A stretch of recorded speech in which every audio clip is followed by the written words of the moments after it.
Fala, senhores, tudo certo com vocês? Galera, no vídeo de hoje eu vou falar um pouco sobre controle em malha fechada. Muitos dos meus inscritos aqui trabalham com calibração de motores ou gostam do tema e com certeza já ouviram falar da correção de sonda em malha fechada no mapa de combustível. Mas um controle em malha fechada ele vai muito além disso e é esse tema que eu vou explicar para vocês hoje. Bora pro vídeo.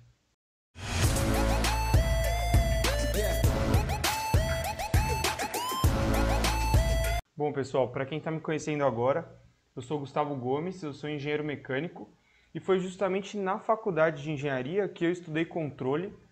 Foi uma das matérias mais difíceis, assim, foi uma matéria que eu reprovei 2 vezes, né? Eu fiz 3 vezes. Foi com o professor mais carrasco que eu tive na faculdade, ele tem orgulho de ser esse tipo de pessoa. Mas por outro lado foi bom. Foi uma matéria que eu varei várias noites estudando e aprendi bastante e hoje é uma das matérias que eu mais uso no dia a dia do meu trabalho.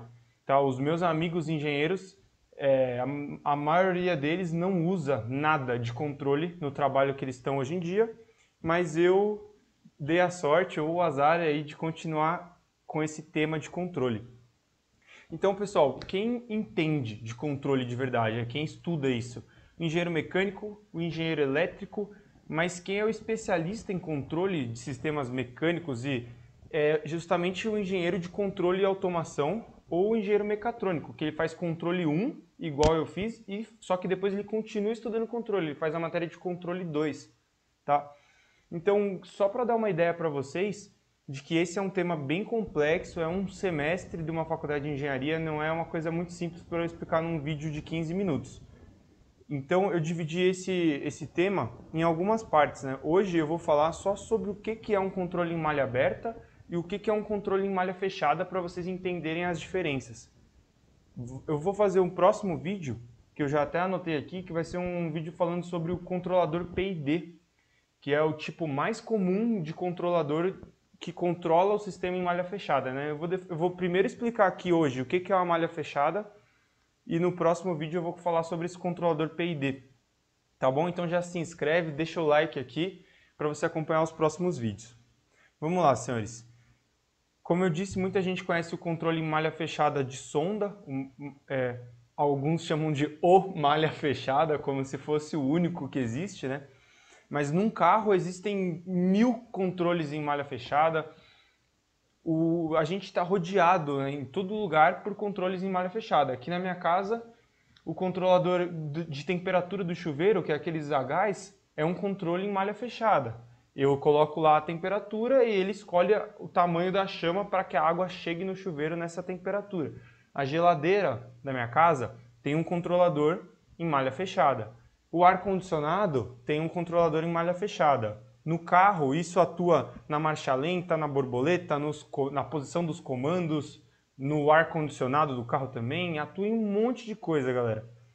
Então, não o controle em malha fechada é um princípio que pode ser aplicado no que você quiser. Para vocês entenderem, eu vou utilizar como exemplo um ar-condicionado que tem a função alto. Aquela função que ele define sozinho a ventilação dele e também a temperatura, o compressor do ar-condicionado, no caso, para chegar na temperatura que você escolheu. Então eu vou fazer alguns desenhos, galera, para explicar a diferença para vocês de um controlador em malha aberta e um em malha fechada. Bom, primeiro, o ar-condicionado tem funções em malha aberta, então eu vou começar explicando esse tipo de funções para vocês. Imagine que eu cheguei um dia na minha casa, tá muito calor, eu entro no quarto e vou ligar o meu ar-condicionado. Só que eu vou escolher a ventilação máxima lá, que é o nível 5 de ventilação, e a temperatura do ar que ele vai ventilar, eu vou escolher como 18 graus. Isso porque eu quero que fique frio o quarto rápido. Então eu eu fiz um controle em malha aberta. Eu fui lá e escolhi a ventilação.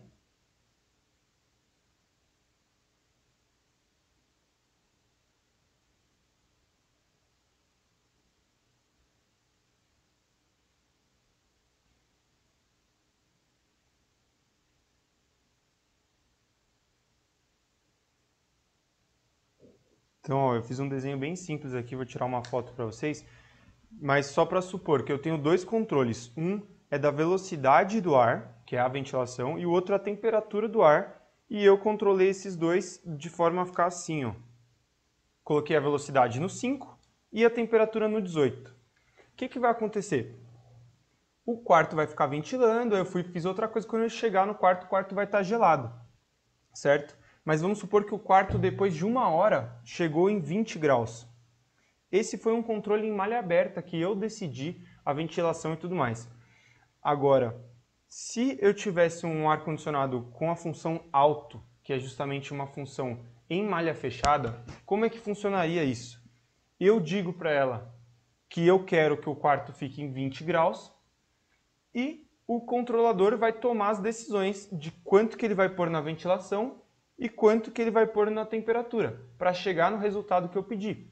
Então, se eu cheguei e estava 30 graus, eu liguei lá o ar-condicionado e pedi 20, o que ele vai fazer? Ele vai colocar no máximo tudo, porque esse é justamente o conceito principal de um controle em malha fechada. Você tem um alvo do controle, que no caso que eu falei aqui foi 20 graus, e eu tenho uma medição da temperatura atual.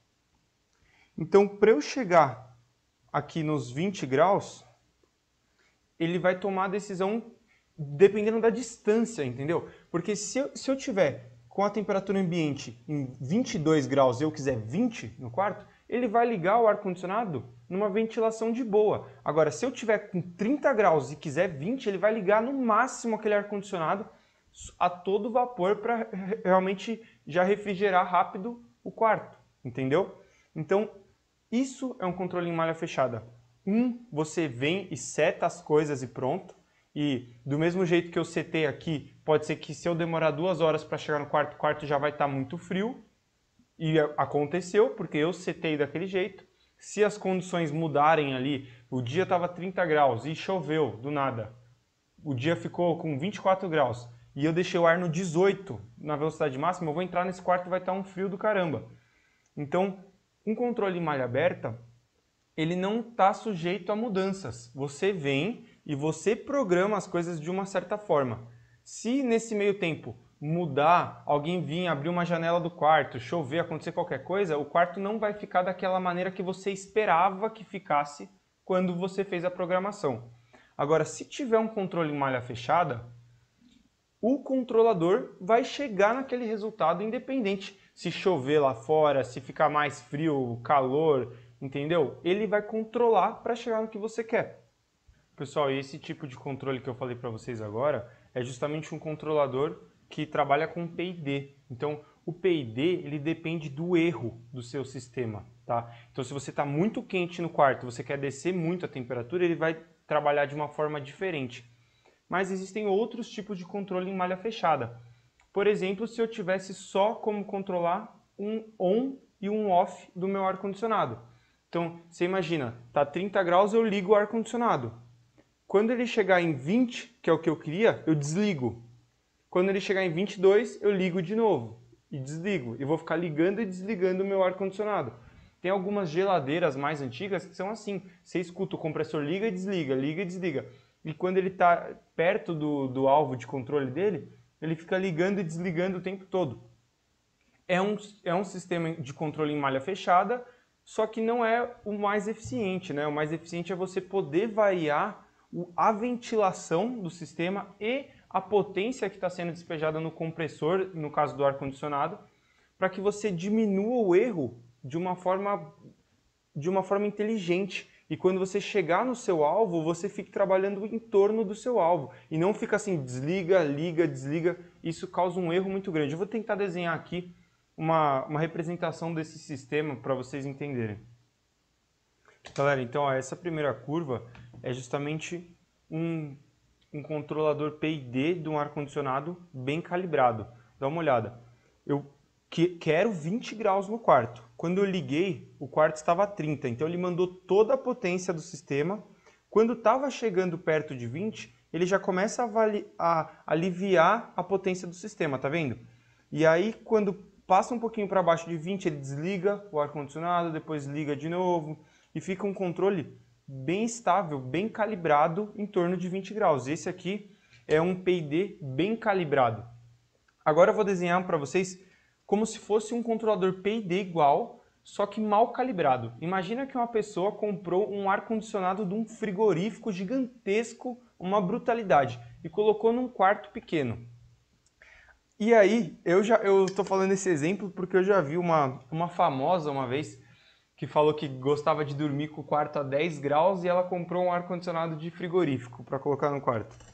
Mas enfim, imagina, senhores, vai ser um ar-condicionado muito potente e o PID dele foi calibrado para um depósito de carnes, para um frigorífico, não para um quarto de um ser humano, entendeu? Mas imagina que você vai ligar o ar-condicionado, ele vai fazer isso aqui, ó. Ó, vai ser essa curva em preto.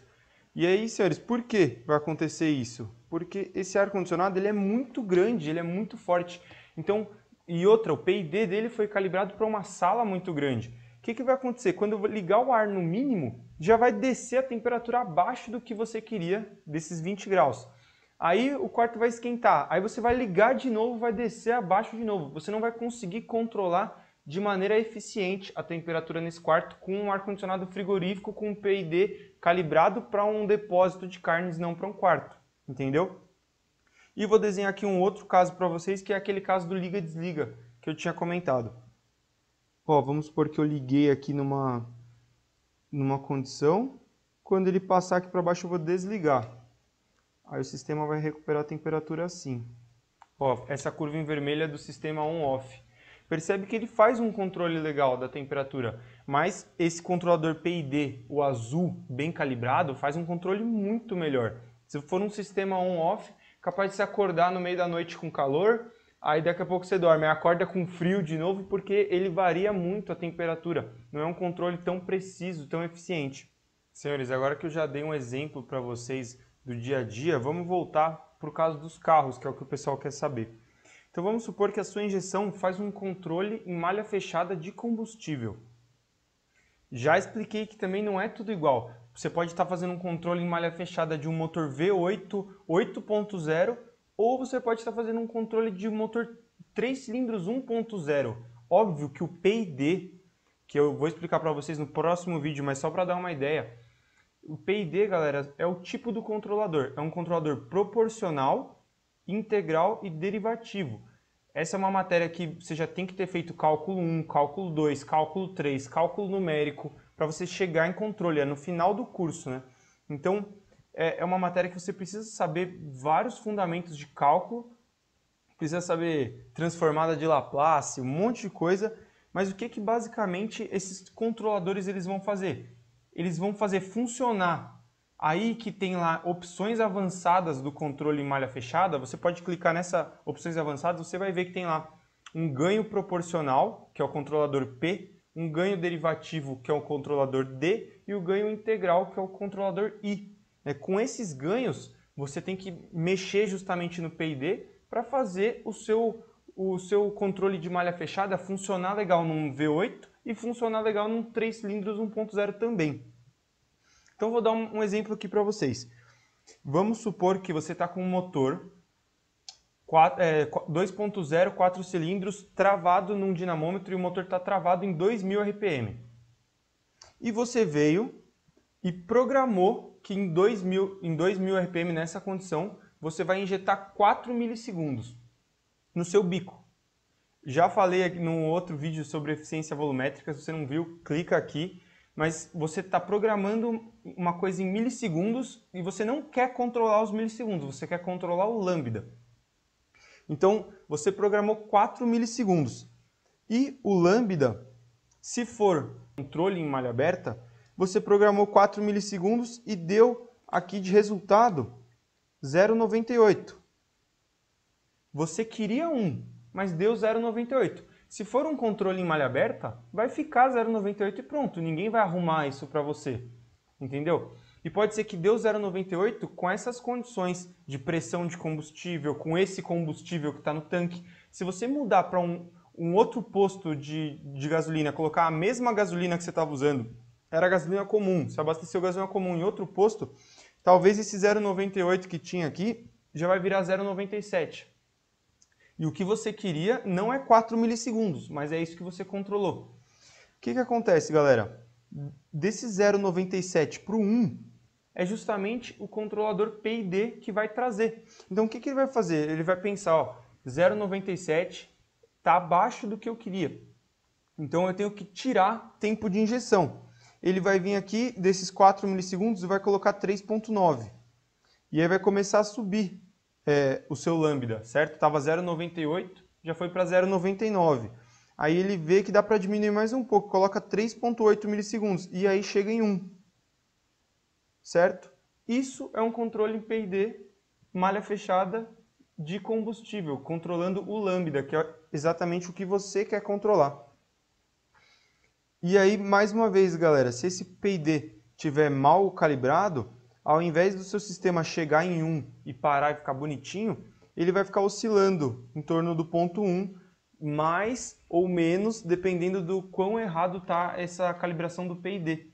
Muita gente nem mexe nisso, muita gente nunca clicou nessa aba aí, opções avançadas do controle malha fechada, mas é justamente para arrumar esse tipo de problema.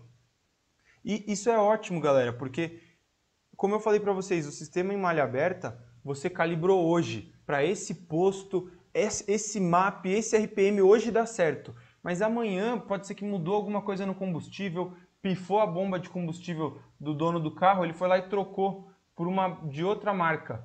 Pronto, já vai mudar tudo, o seu mapa inteiro. Para as mesmas condições que você programou, aqueles milissegundos não vão gerar mais o mesmo lambda. E é justamente aí que entra um controle em malha fechada para ver o resultado e comparar com o seu alvo. Nos carros tem outros controles em malha fechada, que é, por exemplo, o controlador da borboleta. Você dá 5% de pedal, calibra no mapa o alvo, 5% de pedal, eu quero 10% de borboleta, 10% do ângulo da borboleta. E aí você vai mexer o motor elétrico até chegar nesses 10%. Esse motor elétrico ele vai guiar essa posição aqui da borboleta justamente por um controlador PID. Se eu der no motor elétrico ele passar um pouco dos 10%, quem vai trazer de volta é justamente o PID. Um comando variável é a mesma coisa. Você definiu que você quer 30 graus de posição do comando. Ele vai vir avançando o comando, vai dar 31, aí o controlador PID vai voltar para 29 e ele vai ficar controlando em torno do seu alvo. O que mais? A ventoinha tem sistemas que são desse tipo que eu falei para vocês, on-off, liga a ventoinha, esfriou, desliga, depois liga de novo. E tem ventoinhas que tem um PWM. Então, se a temperatura está muito alta, o carro bateu, sei lá, 105 graus, a ventoinha liga no máximo do PWM. Quando está chegando perto da temperatura, ligou em 105, foi descendo para 92, 91, ele já começa a diminuir a ventoinha, já é uma ventoinha progressiva, entendeu? Isso também é um controle em malha fechada.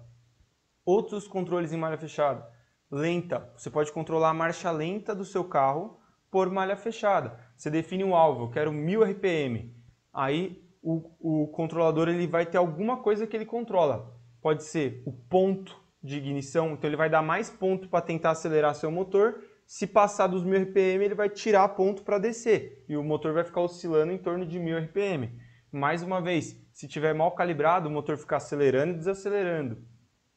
Então, galera, esse é uma matéria inteira de um curso de engenharia. Eu só dei uma explicação hoje bem básica, realmente, para quem já ouviu falar, mas não sabia o que era.